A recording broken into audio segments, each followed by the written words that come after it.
Serhou Guirassay has informed VfB Stuttgart that he would love to leave the club to keep Man United and other clubs interested in him alert. Welcome to the United of Sport. My name is Webb. Here is a quick update on the Manchester United situation. I know most of us are hoping that Joshua Zirkzee is done, but guys, listen, we are advanced in talks for Joshua Zirkzee, but nothing is guaranteed or done yet because AC Milan started talking to him and his camp way earlier than Manchester United. So it's highly possible that because of that advantage, the first movers advantage, they could have an edge over Manchester United. So meaning it doesn't mean we should shut the door on all the other strikers that we are linked with. And Serhou Guirassay has made it official. He's calling out all these clubs that could be interested in him, saying, you know what, you could come for me because he has made it official now that he wants to leave VfB Stuttgart, the club with which he played impeccably well, inspiring them to qualifying for Champions League football, rather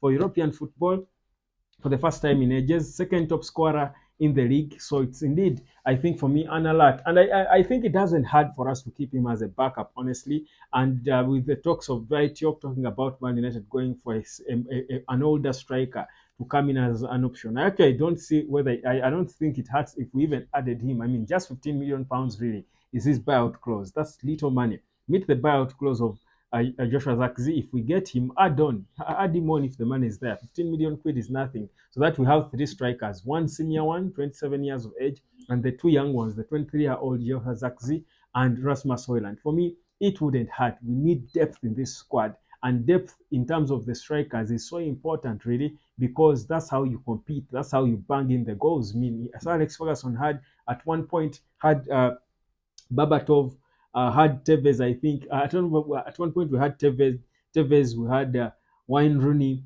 we had Cristiano Ronaldo. Of course, he's not a striker per se, but he was scoring goals. We had Babatov, we had so many Chicharito, we had so many strikers. At one point we had Ole Gunnar Solskjaer, Sheringham, we had Dwight York and Andy Cole. All these are Man United strikers. So it doesn't hurt. The more strikers you have, the better for you as a club. So Serhou Guirassay's alert for me is important for Manchester United. We should not be leaving him to the likes of Arsenal to go for him or Borussia Dortmund.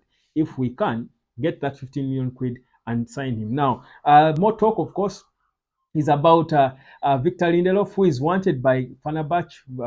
Jose Mourinho appreciates him, but Lindelof has made it clear that he's not moved by the idea of going to Turkey. I think he would rather continue his career elsewhere. So, whereas he knows if he must be leaving, I think he's still taking his time, maybe after the Euros, or to try and get to make a decision of where he wants to go. Guys, the Euros are slowing down things. Don't think that guys are not working. They don't want things to happen. I think the Euros, respectfully and understandably, are slowing down deals for Manchester United. Now, the other story is about Wan-Bissaka, who is as well wanted by several clubs. It is true, indeed, it has been confirmed by Fabrizio Romano as well, that indeed several clubs are interested in Aaron Wan-Bissaka, including clubs in Turkey, even some clubs in the Premier League. His contract runs out next summer.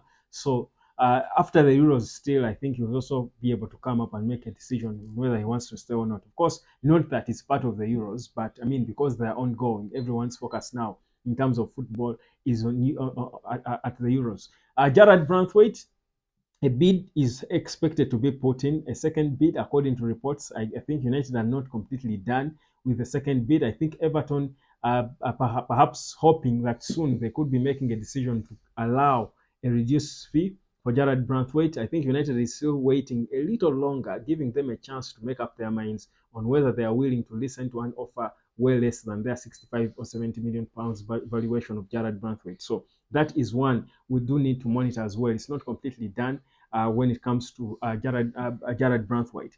Then the talks with Erik ten Hag and his contract are ongoing. They are progressing quite well, but also the talks with Ruud van Nistelrooy are serious in terms of him coming in as a part of the backroom staff for Erik ten Hag, and it seems he's excited by the idea. So don't you be surprised if soon, because he has like a week for us to have a confirmation, don't you be surprised if indeed Ruud van Nistelrooy turns down the offer to become the real boss at Burnley just to be part of the backroom staff for Erik ten Hag. So for me, I think that would be the smart decision for him because it means he is in the future of the club, because of, in terms of continuity, he can be mentored well by Eric Ten Hag to be able maybe to take on the mantle sometime in the future. Or if not, go on to become a better manager at a bigger club after his time is done at Manchester United. So we are still monitoring that as well. But I think most of us will be excited by the idea of seeing Ruud van Nistelrooy back out of the turn at Old Trafford again, not as a player this time, but as a manager. I just love the Ruud van Nistelrooy. I would love to see that happen, honestly. So that's Ineos at work, trying to bring the legends of the club, into it and try to keep them here and try to push the fire from within to spread across, so that the victory is for all of us who love the club to celebrate and enjoy. Beautiful stuff there concerning Manchester United. Of course, all these reports that are coming through are just to confirm, I think, reaffirm what you already know. Jeremy Frimpong is still a person of interest for Manchester United. United are still, monitoring him. It's not done. Of course, he's at the Euros, but it's not completely done with Frimpong. I feel like he's having a good, competition at the Euros. I think he's doing well for the Dutch team. He's, putting on good runs. He's putting on a decent show. And Man United are still monitoring him. So again, Frimpong is one player we might want to keep our eyes glued to, because very soon we might be hearing an update about him. The reality is the slow movement of the deals make it feel like nothing is being done, and maybe United are resting on their laurels, especially knowing that teams like Chelsea are signing players. But if you notice, Chelsea are signing players who are not who are young, under 18s, and who are never even dreaming of being a part of the Euros. So I think it's okay for us to wait for the Euros, whereas they will be a bit done a bit late. But teams are already dropping out. For example, Scott McTominay will be available for Eric Ten Hag soon, because he's dropping out. So I think for me, it's okay. It's okay. Our preseason tour starts 2 days after the final of the Euros. So I don't think many of United players will reach so far in the Euros. So I think for me, there is every reason for us to be patient with what's happening. I think we can wait, but trust you me, we shall be able to make proper signings. I think what they're doing now is getting into the talks so that the confirmations are done immediately the Euros are done, or immediately the players we confirm are out of the competition. We make the confirmations of which players we've signed. So for me, guys, I think I have no disquiet. What I know that is going on behind the scenes for me is extremely good. It's progressive. It's promising, and expect a healthy summer transfer window. For me, success in this window, honestly, for Ineos and Man United, success in this summer transfer window will be a centre back, a striker, and a left back. That is what success will look like.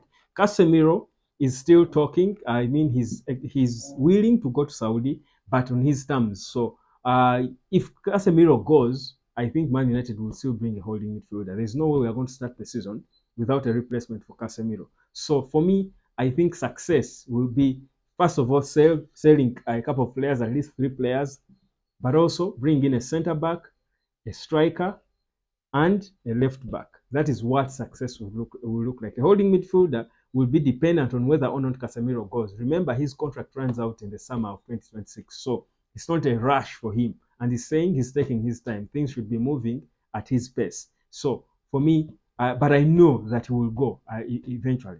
So that's what I think. My name is Webb. This is the Netherlands Sport. Subscribe, like, and share. That was a wrap up of the situation to do with the transfers at Manchester United. And of course, I will be back later with more for you.